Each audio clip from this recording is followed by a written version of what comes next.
Good morning বন্ধুরা, তোমরা সবাই কেমন আছো? আশা করছি ভালো আছো।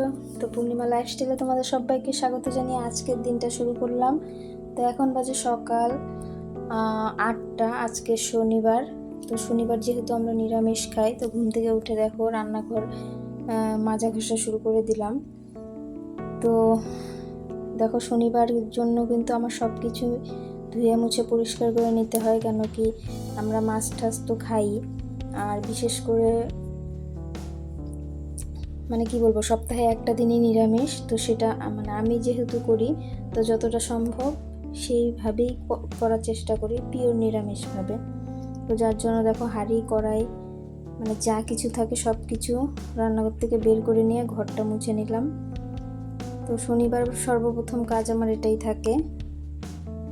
এখন দেখো কলপারে চলে গেছি, ওখানে গিয়ে বাসনগুলো মেজে নিচ্ছি। অনেক বাসন হয় শনিবার, কিন্তু কি বলতো, শনিবার যত কিছু থাকে সবই ধুতে হয়, তো যার জন্য অনেক বাসন হয়ে যায়। বন্ধুরা, আমার ভিডিওগুলো যদি তোমাদের ভালো লেগে থাকে তো অবশ্যই লাইক কমেন্ট শেয়ার করে দিও। আর যারা আমার চ্যানেলে নতুন আছো, চ্যানেলটাকে অবশ্যই সাবস্ক্রাইব করে দিও, যাতে করে আমার প্রত্যেকটা ভিডিওর নোটিফিকেশন খুব সহজেই তোমরা পেয়ে যাও। তো দেখো এখানে কিন্তু আমার বাসন মাজা শেষ হয়েই গেছে। সব কিছু একবারে মেজে নিতে পারি না, কারণ যেহেতু আটটায় আমি রান্নাঘর পরিষ্কার করতে ঢুকেছি। তো পরিষ্কার করে রান্না করতে করতে কিন্তু আমার অনেকটাই বেলা হয়ে যাবে, যার জন্য আমি সবটা করব না। আমার যতটুকু প্রয়োজন রান্নাঘরের, তো ঠিক ততটুকুই করব, করে আমি চলে যাব রান্নাঘরে। তো মোটামুটি এখানে আমার প্রয়োজনীয় সবই ছিল, শুধু রুটি ভাজার যে তাওয়াটা, তো সেই তাওয়াটাই থাকবে। রুটি তো অনেক দিন থেকেই ভাজি না, তো আগের দিন শুক্রবার রাত সন্ধ্যাবেলা আর কি মেয়েকে ভেজে দিয়েছিলাম গোলা রুটি। এখন তো দুধ দেয় না, তো মাঝে মধ্যে রুটি শুটি করতে হয় মেয়ের জন্য। এখন আগে করতাম ওর বাবার জন্য, এখন করি মেয়ের জন্য, এই আর কি। তো দেখো বালতিটা ভরে নিচ্ছি, কলের ভিতর দিকে ঢুকিয়ে দিয়েছি পাইপ। কতক্ষণ ধরে দাঁড়িয়ে থাকবো, দেখো বিরক্ত লেগে যায়, কতটা সময়ও নষ্ট হয়, যার জন্য কলের ভিতর দিয়ে পাইপটাকে ঢুকিয়ে দিয়েছি। দেখো নিচে বালতি বসিয়ে দিলাম, এতে কি হয়, সুবিধাও হয়, জলটা ছড়িয়েও পড়বে না, জায়গা মতোই পড়বে। তো দেখো এখানে চলে এসেছি রান্নাঘরে, মেয়ের জন্য ছাতু গোলাচ্ছি। আজকে দেখো ছাতুটাও শেষ হয়ে গেছে, আনতে হবে, বেশি দিন যায় না ছাতু। 250 করে ছাতু আনলে, 250 না, ওটা মনে হয় 200 গ্রাম কি না, সরি 100 গ্রামের প্যাকেট হবে। তো যাই হোক, প্যাকেটটা খুব বেশি দিন যায় না। তো আজকে খাবার দিতে যাব যখন, তখন একটা নিয়ে আসবো। তো এখানে দেখো ছাতুর মধ্যে সামান্য একটু লবণ দিচ্ছি। লবণ না দিলে কিন্তু সেই টেস্টটা আসে না, অনেকে অবশ্য লবণ ছাড়াই খায়। তো ওকে যেহেতু আমি এইভাবে অভ্যাস করেছি, তো চিনি কিংবা লবণ যে কোনো একটা একটু কম হলে কিন্তু খেতে চায় না। তো ও পড়তে বসেছে, ওকে দিয়ে এলাম ওখানে। তো দিয়ে দেখো এখন গ্যাসের ওভেনে সব প্লেটগুলো সেট করছি, করে এখন চা করব। আগে চাটা খেয়ে নেবো, অনেকটা বেলা হয়ে গেছে। আর শনিবার করে কি বলো তো, তোমাদের দাদাভাইকে চা করে দিতে পারি না। উঠতে মানে ও আর আমি মোটামুটি একসঙ্গেই উঠি, তো যার জন্য ও কিন্তু দেরি করে না। আর শনিবার আমি একটু দেরি করে উঠি, কারণ কি মেয়ের পড়া থাকে না, রোজই থাকে। তো সেই জন্য একটু মানে হয় না, মাঝে মধ্যে একটু আলসামো লেগে যায় আর কি। তো সেই জন্য আর কি উঠি না, একসঙ্গেই উঠি। তো ও বাজারে গিয়ে চা খায়, ও বাড়িতেও যদি খেয়ে যায় তাও বাজারে গিয়ে তো খাবেই, সেই জন্য আর কি ও খালি মুখেই চলে গেছে। তো এখন আমি আমার জন্য চা বসাচ্ছি। এখানে 1 কাপ চায়ের জল দিয়েছি, তো জল দিয়ে বাসনগুলো আমি গুছিয়ে নিলাম।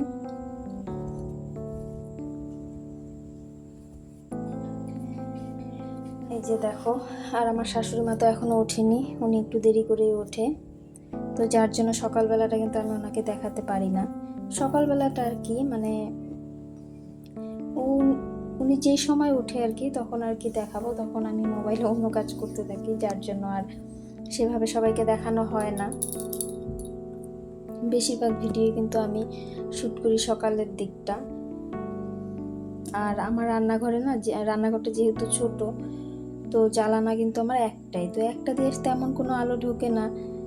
সবসময় কাজ করলে কিন্তু আমাকে লাইট জ্বালিয়েই কাজ করতে হয়। আর সব থেকে অসুবিধার ব্যাপার হচ্ছে যে লাইট কিন্তু আমার মাথার উপরে, তো এইদিকে আমি যাই করতে চাই না কেন ওই ছায়াটা কিন্তু পড়ে, তাতেও ভিডিও খুব একটা ভালো হয় না, বুঝতে পারছি, কিন্তু কিছুই করার নেই, এইভাবেই করছি আর কি। তো দেখো আমি যে কিছুদিন আগে যে খুরমা আর নিমকি বানিয়েছিলাম, তো সেটাই নিয়ে বসেছি খেতে। নিমকিটা শেষ হয়ে গেছে, খুরমা কিন্তু শেষ হয় না, তো বেশিরভাগটা আমিই খেয়েছি। আমার মেয়ে খায়, ও বেশ ভালোই লাগে, কিন্তু ওকে না হাত তুলে দিতে হয় সবসময়, আমার সময়ও হয় না, মনেও থাকে না। আর এটা কি খাবে, সারাক্ষণ তো খাচ্ছেই চকলেট, কেক, বিস্কুট চলছেই ওর। আর বিশেষ করে দোকান থাকাতে না ওর খাওয়াটা আরও বেড়ে গেছে বেশি, যখন যা পাচ্ছে তাই, এই হিসাব ছাড়া খাওয়া। তো দেখো এখানে আমি চা খাচ্ছি, ওইদিকে কিন্তু রান্না বসিয়ে দিয়েছে, ভাতটা বসিয়েছি, কেন কি ভাত হতে হতে ওদিকে আমি আজকে মাছ ডাল রান্না করবো ভেবেছি। তো মাছ ডালটা ভাজতে হবে, ভাবলাম যে চাটা খেয়েই নিই, খিদে পেয়ে গেছে, ঘুম থেকে উঠে না এত কাজ করে বেশিক্ষণ থাকা যায় না, তো বাসি কাজ সেরেই চা খেয়ে নেওয়া ভালো, কিন্তু আমার সেটা হয় না, তো আমি রান্না বসিয়ে দিয়ে তারপরেই কিন্তু খাই। তো ওইদিকে দেখো ডালটা কিন্তু আমি কুকারে বসিয়ে দিয়ে এখানে এসেছি জামা কাপড়গুলো মেলতে। এটা হচ্ছে আগের দিনের জামা কাপড়। আমাদের বাড়িতে না এত গরম, তবু কিন্তু মানে কি বলবো, 4:30টার পরে কিন্তু আর রোদ টোদ থাকে না, তো একটা সময় আছে রোদ পড়ার, সকাল 7টার থেকে রোদ পড়ে যায়। তো তারপরে যে আমার তো সব কিছু কাজকর্ম সেরে আমি জামা কাপড় ধুলে আমার প্রায় 2-2:30 বেজে যায়। তো ওই 2-2:30টার সময় ধোয়ার পরে কিন্তু জামা কাপড়গুলো শুকোতে চায় না, যেগুলো বেশি হালকা সেগুলো শুকিয়ে যায়, প্যান্ট ফ্যান্টগুলো কিন্তু শুকায় না। তো সেই সব জামা কাপড়ই আমি একটু মেলে দিলাম, দিয়ে যেগুলো শুকিয়ে গেছে ওগুলো তো ঘরেই নিয়ে চলে এসেছি। ওইদিকে দেখো কুকারে আমি সিটি দিয়েছিলাম, তো এখন আমি লঙ্কা দিয়ে সেদ্ধ করছি লঙ্কাটা, আর এখানে ভাজছি বরবটি ভাজা। তো এই হচ্ছে আমাদের সকালবেলার খাবার, ডাল বরবটি ভাজা, বাস আর কিছুই করবো না সকালবেলা।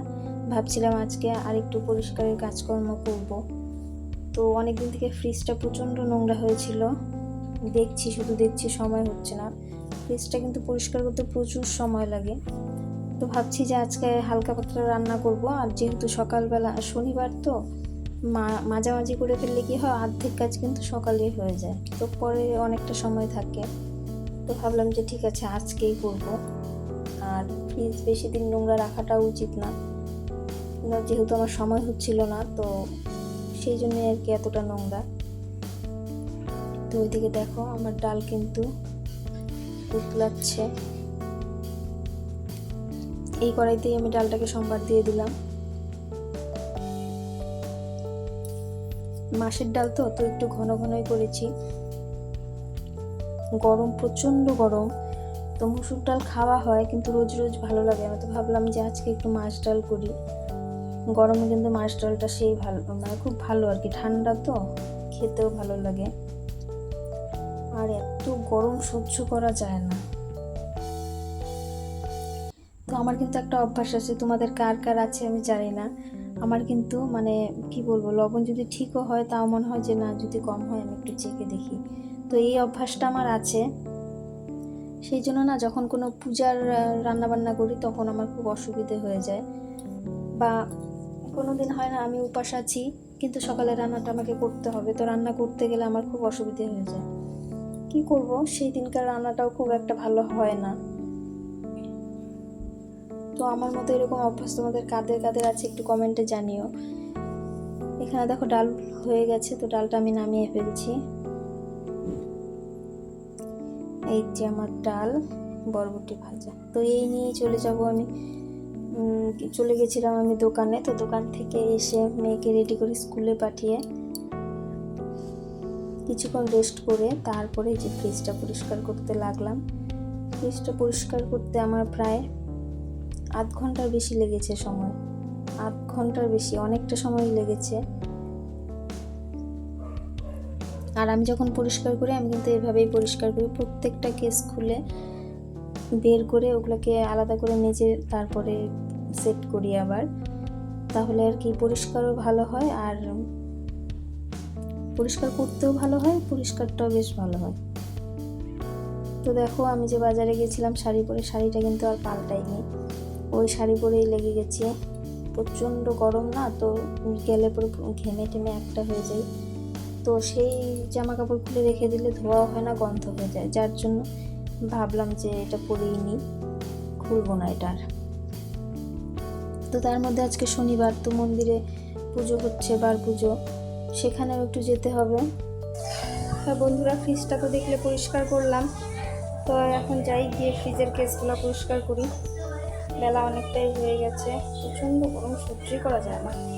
তো চলো যাই কেসগুলো পরিষ্কার করি, দেখতে তোমরা চলো।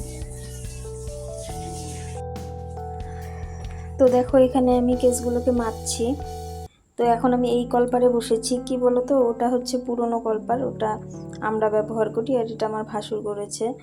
তো আমাদের ওটা তো পুরনো, মানে উঁচু নিচু ভাঙাচোরা হয়ে ভেঙে গেছে অনেকটাই আর কি, তো এইসব জিনিস ওখানে ধুতে একটু রিস্ক হয়, তো সেই জন্য ভাবছিলাম যে এখানেই ধুয়ে ফেলি। আর সত্যি কথা বলতে এই কলপারও আমরা ব্যবহার করি, একদম যে করি না তা না, ওরা করেছে তো কি হয়েছে, একই জায়গায় তো, তো মোটামুটি দুটোই করা হয়। তো দেখো এখানে আমি মেজে নিচ্ছি,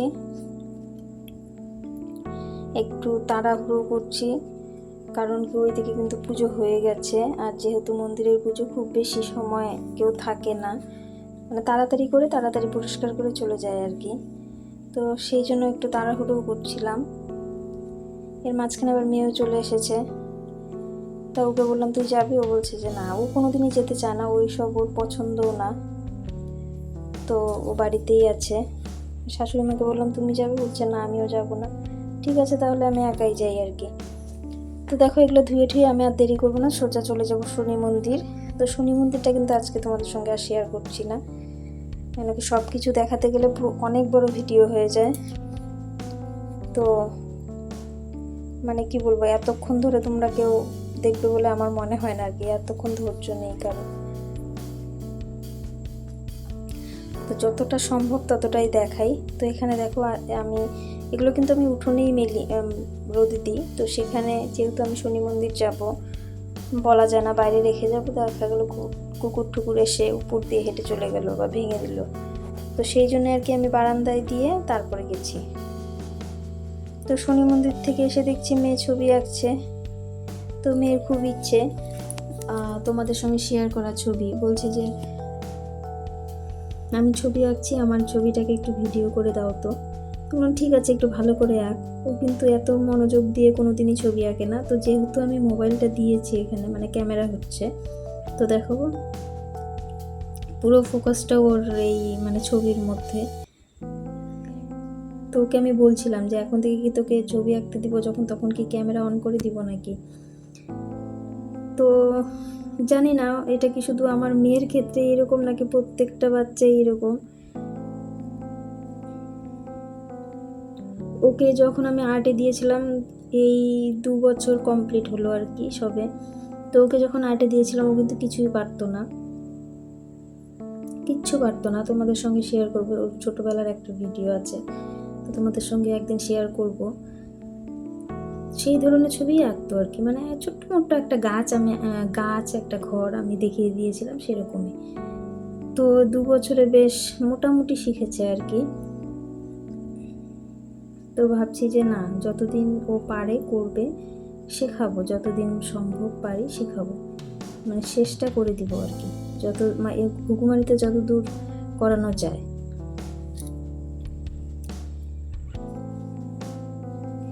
এই পাশেই দেখো শীট আছে একটা, তো আর্ট স্কুল থেকে কিন্তু এইভাবে একটা করে শীট দেয়, ওই শীট দেখে দেখে ছবি আঁকে।